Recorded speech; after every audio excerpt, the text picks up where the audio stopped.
Greetings from Truth and History, Pastor Jennings. Now, I've been given an impossible task. There's no way I can tell you what's on that table in 15 minutes.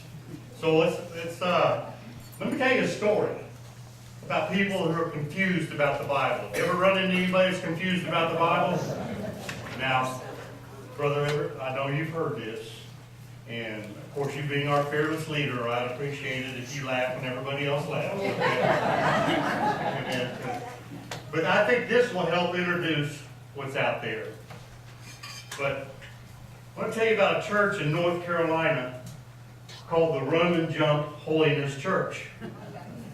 Now, see, I've already got you Baptist right there anyway, because first of all, there was a creek in front of the church, and people had to actually run and jump to get over the creek to get to the church. Well, you were thinking about a bunch of nutty Pentecostals running. I know what's going on. That's half the fun of the ministry, is flushing people out before they even know it hits them. So anyway, this Run and Jump Holiness Church, and of course there's a minister sitting there with his elders, and a young man comes up and he says, "Hey, I'd like to be licensed for the ministry." And of course they're looking at each other and they say, "Well, we need to know if you know anything about the Bible." He said, "Well, of course I know something about the Bible." And they go, "Well, what do you know?" And he goes, "Well, what do you want to know?" And they say, "All right, son, how many, books in the Bible?" He said, "Well, there's 66, 39 in the Old Testament, 27 in the New. And by the way, the shortest verse is Jesus wept.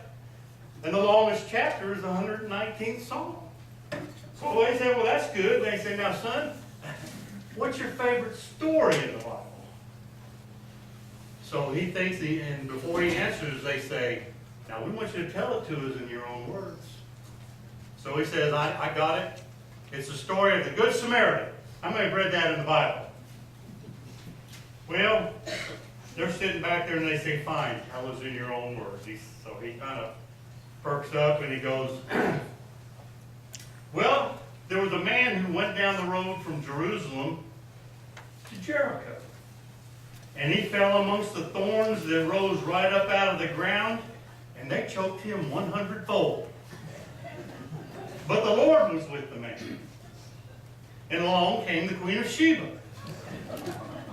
And she gave him 30 pieces of silver and 12 changes of raiment."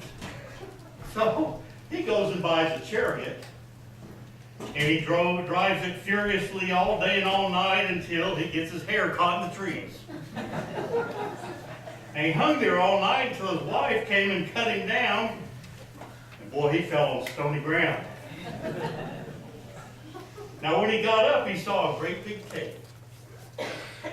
So he went over to the cave where the ravens came and fed him bread and meat for 3 days and 3 nights. And when he was sufficiently nourished, he came out of the cave and he saw the great giant Goliath. So he passed by on the other side. Now he commenced to move towards the city.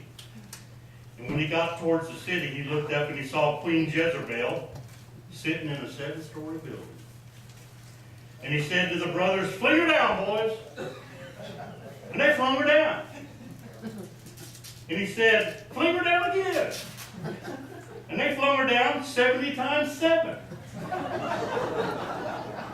Then they gathered up 12 baskets full of fragments. Now then he said to these elders, "Now I ask you, whose wife shall she be in the resurrection?" Didn't I tell you I knew my Bible? This boy went on to write books about Bible prophecy.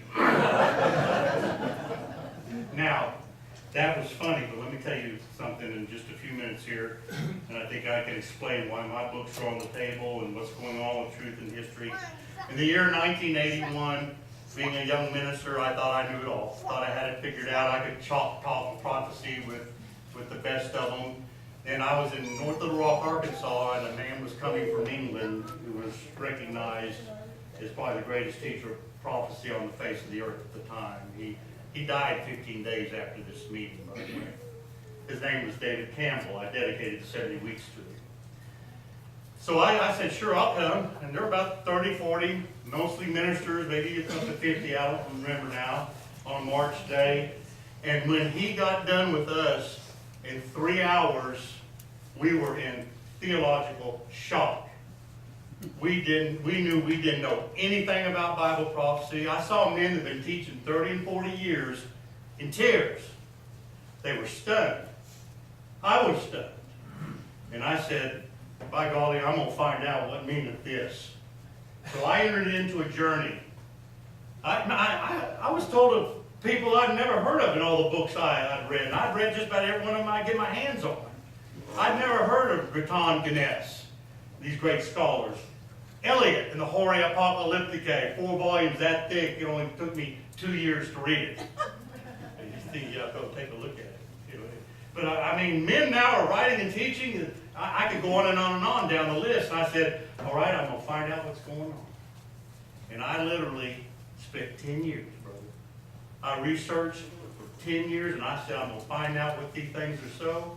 And then I published my books. And on Truth and History YouTube, if you go Truth and History YouTube, I have an introduction to a series on there called Daniel and Revelation, or Protestant Historicism, the Key to Daniel and Revelation.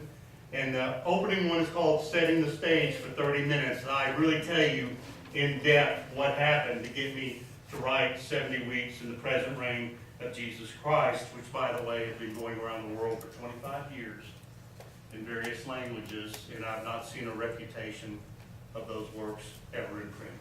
And I'll leave that to your judgment. Jeremiah 16:6 as I close, because I believe this, brother, when he said Jeremiah 16:6, thus saith the Lord, stand ye in the ways, and see and ask for the old paths. Where is the good way, and walk therein, and you shall find rest for your souls. But they said, we shall not walk. A lot of defiance in Israel. Okay, there is. We want the old paths. We want the old paths that led us to a reformation. Not old paths that led us to this garbage that now is infecting us and our society. I promise you a reckoning is coming in the kingdom of God in the study of the prophets. There is a reckoning. As Isaiah said, there is an age of correction coming, and it's going to be brutal. But it's necessary.